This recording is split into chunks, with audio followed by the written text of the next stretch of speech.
For a period of about 2 years, the whole country was affected by a wave of sightings.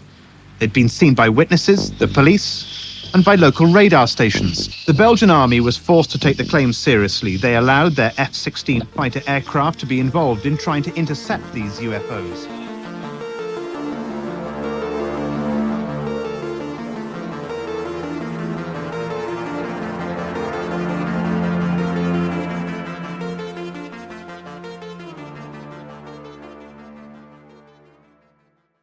Between 1989 and 1991, thousands of people reported seeing triangular crafts in the skies over Belgium.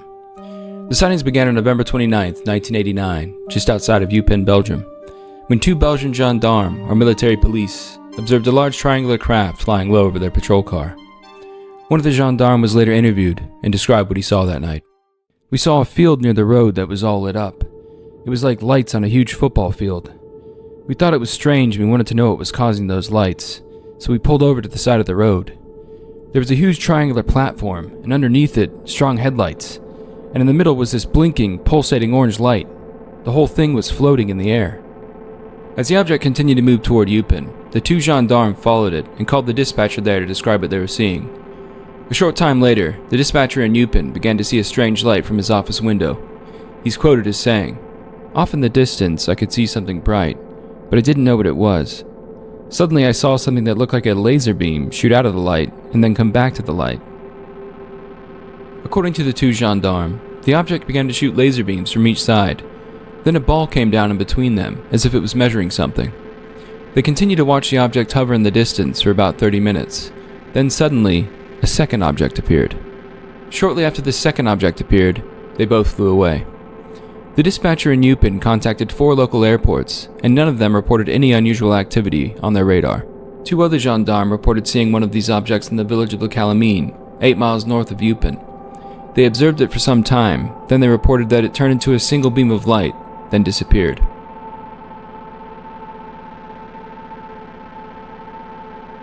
"11 other officers and more than 100 citizens provided similar accounts of the object seen that night. I was able to find an interview with one of the gendarmes describing his experience that night.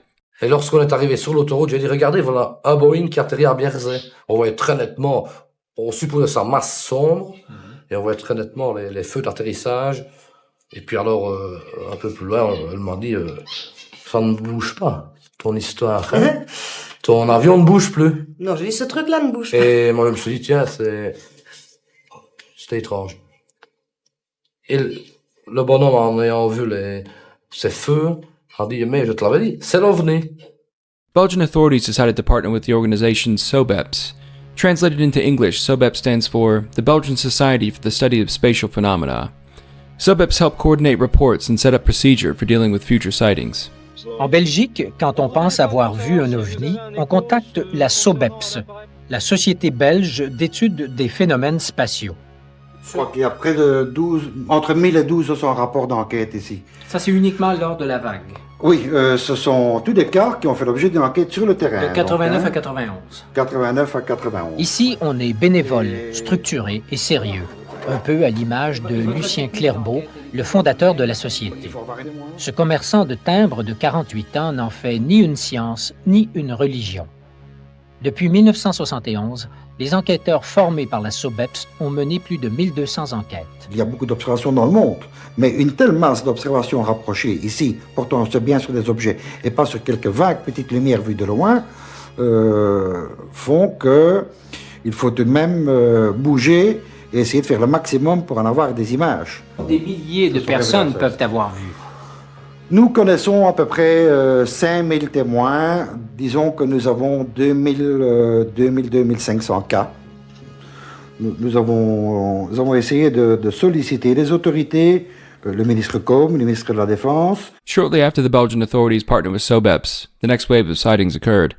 On the evening of March 30th, 1990, at a residence just outside of Brussels, several people attending a dinner party reported seeing strange lights in the sky. These were seen by several other people, among them police officers. One man in the center of Brussels managed to capture them with his camcorder.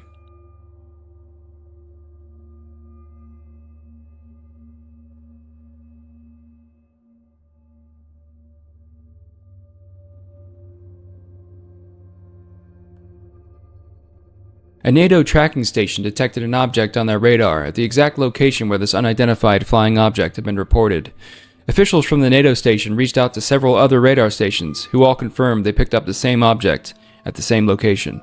With confirmations from 4 separate radar stations, the Belgian Air Force immediately deployed 2 F-16s to try to locate and identify the object. The night of 30 and 31st March, we had an observation on the radar, and in addition a visual observation on the ground confirmed by the police.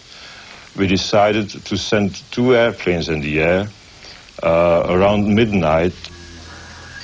This video of the F-16's radar track of the object showed the performance of a vehicle of a totally unknown origin. The Air Force were at a complete loss to explain their findings. A press conference was called. What these pilots detected was well outside the normal flying envelope of an airplane. Sometimes they had what we call lock-ons, which gave a parameters varying from speeds between 150 knots till 990 knots. An acceleration which occurred in a few seconds. The maneuvers this object performed were simply not possible for any known aircraft at the time or today, and no human on board would have survived them. It broke the sound barrier several times, yet no one reported hearing a sonic boom. These speeds would be impossible to tolerate for a human being. That's a first point. A second point is the visual observations always describe a system, a machine, which hangs and hovers above the surface at quite a low altitude without making any noise. Now, with the current technology, that would be impossible. So far, the Belgian authorities have refused to announce any official conclusion to subsequent investigations. Then about a week later, on April 7, 1990, someone spotted an object matching the description of those seen on November 29, 1989, and March 30, 1990, and was able to take a picture. Parmi les témoins, un jeune homme. On connaît son nom, mais il désire garder l'anonymat. Le 7 avril 1990, à Petit-Rechin, dans la province de Liège, il prend cette photo exceptionnelle. Une pièce de résistance au dossier de la SOBEPS. L'École royale militaire de Belgique s'y intéresse. La SOBEPS confie la diapositive originale à ses spécialistes du traitement de l'image. Le professeur Marc Acheroy, docteur en sciences appliquées et professeur de la chaire d'électricité, analyse depuis plusieurs mois le document photographique. Alors si vous regardez ici, eh bien, cette méthode permet de faire apparaître dans la composante bleue, qui est très sensible à toutes les masses sombres, la masse triangulaire de cet ovni. Il y aurait donc un appareil triangulaire qui supporte ces lumières. Qui supporte les lumières. C'est ce que fait supposer cette diapositive en tout cas, celle de la composante bleue en tout cas. Pratiquement quand on regarde le bruit, il y a une continuité du bruit depuis là où il n'y a pas d'objet et là où il y a un objet. Qu'est-ce que vous appelez le bruit? Cet effet de neige que vous avez sur le document. Et ça, pour essayer de le simuler par des artifices, je ne sais pas lesquels, ce serait très difficile, sauf si on est spécialiste. Or, ce n'est pas le cas de la personne qui a pris la photo. The last reported sighting that I could find occurred on the evening of January 21st, 1991, when a Belgian radio and television reporter was driving her friend to Namur, a Belgian city about an hour's drive southeast of Brussels. They both observed an object that matched the description of those seen previously. Le 21 janvier 1991, à 21h30, elle roulait en voiture avec son ami en direction de Namur. Tous les deux ont vu la même chose au même moment. Au fur et à mesure qu'on s'approchait de ces lumières, en fait, on s'aperçoit que ça ne pouvait pas être un avion. Tout d'abord parce que ce n'étaient pas les lumières habituelles d'un avion, c'était 2 grosses spots bleus dirigés vers le sol. Et ensuite, parce que ça ne bougeait pas. Enfin, au fur et à mesure qu'on s'approchait, on avait l'impression que c'était tout à fait statique. Et tout doucement, cet engin est reparti donc, dans la direction contraire à la nôtre, c'est-à-dire en direction de Bruxelles, mais vraiment comme sur un nuage, tout doucement, tout doucement. On l'a perdu de vue, on est reparti sur cette autoroute, et mon ami et moi, je me souviens, on se disait rien, sauf que quand même au bout de 5 minutes, il est irlandais, et il a raconté il m'a dit un seul mot, il m'a dit « Well, that's it, I've seen a UFO ». Let's move on to some possible explanations for these sightings. I just want to start off by saying that UFO does not necessarily mean alien aircraft. It's an unidentified flying object. So a flying object that could not immediately be identified as a conventional aircraft, balloon, blimp, cloud, bird, whatever, frisbee, I don't know. But let's start off with what most likely is a hoax. Do you remember that photo from earlier that guy took that the professor thought was real? In 2011, a man going by the alias Patrick Marical came forward and claimed to have faked the photo by hanging a triangular piece of styrofoam from the ceiling, attaching flashlights to each corner, and then taking a picture. There was actually a bit of controversy with this guy. You'd think it'd be pretty straightforward. He came out and said that he faked it, case closed. But there were some people saying that he couldn't recreate the photo, which I don't know how that's possible. It's a pretty simple concept. And then, of course, that professor said that he thought the picture was real and that it'd be very hard to fake. I don't know if you realize this, but researching UFO stuff will drive you crazy. There are varying accounts of things, people saying that something was a hoax, and then other people saying that that same thing was not a hoax, and then conspiracy theories thrown in, saying they're just like disinformation agents trying to throw you off the scent, or that people were threatened by a government to lie about what they saw. I just try to find the closest to the truth that I can and provide it to you. Alright, moving on to the F-16s and the radar and all of that stuff. I wish I could just tell you it was aliens. I wish I could just say it was aliens. It was a UFO. They were UFOs. But I have to do my due diligence and bring up these theories. I would get a lot more sleep if I just told you it was aliens. But there were two publications online, Discovery UK and Wikipedia, which, is probably not very credible.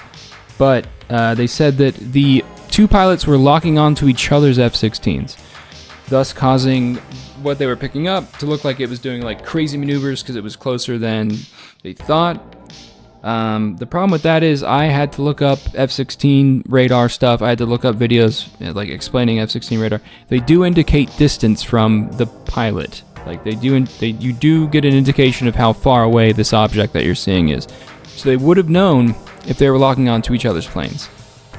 Plus, how incompetent do you think an F-16 pilot is? They're more competent than me or anyone watching, unless you're an astronaut or an F-16 pilot. Now, there is actually an interview with one of the pilots that flew one of those F-16s that tried to intercept this thing, and he describes what happened.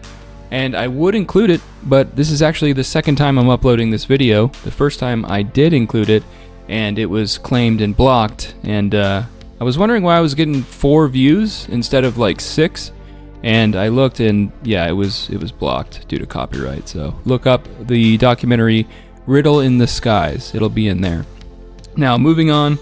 Another thing people said was that when the NATO tracking station and then all the other radar stations picked up that thing on March 30th, or the UFO on March 30th, they're saying that there were malfunctioning radar things, which, again, in that documentary, Riddle of the Skies, an expert says that it's extremely unlikely that like 5 different radar station things, I don't know what they're called, radars, are going to be malfunctioning and showing the same thing in the same place, like malfunctioning in the same way. It's just extremely unlikely, so that's just stupid. Another theory that was put forward to try to explain at least some of these sightings was that there may have been some unusual atmospheric phenomena happening, such as temperature inversions, which are known to cause green flashes, sunset mirages, and possibly some radar anomalies. In my opinion, this one's just completely grasping at straws, because every single one of these sightings that I could find took place at night. And both green flashes and sunset mirages, they need sunlight, to take place. And yeah, so basically a green flash is just like what it sounds like. It's a momentary flash of green when the sun goes below the horizon. And a sunset mirage just looks like an atomic bomb went off. So also, neither of these could be misconstrued as a triangular craft with lights under it. So, this is just stupid, and I'm sorry that I even brought it up. The most common theory to explain the Belgian UFO wave is that it was a case of mass hysteria, and that prompted by SOBEPs to be on the lookout for any strange lights in the sky, people started reporting things that they would not typically find strange as UFOs. They said that the entire wave only produced one photo, which turned out to be a hoax, or at least the guy said he faked it. Of course, there was the camcorder footage, but I cannot confirm its authenticity. I think there are some flaws with this line of thinking, but I also think there's some merit to it. A flaw would be that these objects were caught on radar, performing maneuvers that were impossible for any aircraft at the time, and even today. Also, multiple gendarmes reported seeing these objects, and I would think that they have a vested interest in not reporting seeing UFOs for fear of losing credibility, but yet they did, because what they saw was so compelling. The merit in that line of thinking is that there definitely was an element of mass hysteria during the Belgian UFO wave. And SOBEPS even acknowledged that. They said that they knew that a vast majority of the reports they were receiving were just people seeing airplanes or something, and that because they were prompted to be on the lookout for UFOs, they were reporting them as UFOs. But SOBEPS did maintain that there was a small number of reports of sightings that they considered very credible. We're all left with no good answer for this one. In my opinion, it was either aliens or some super secret, super advanced military aircraft pulling some Cold War shenanigans, and I'm leaning toward aliens.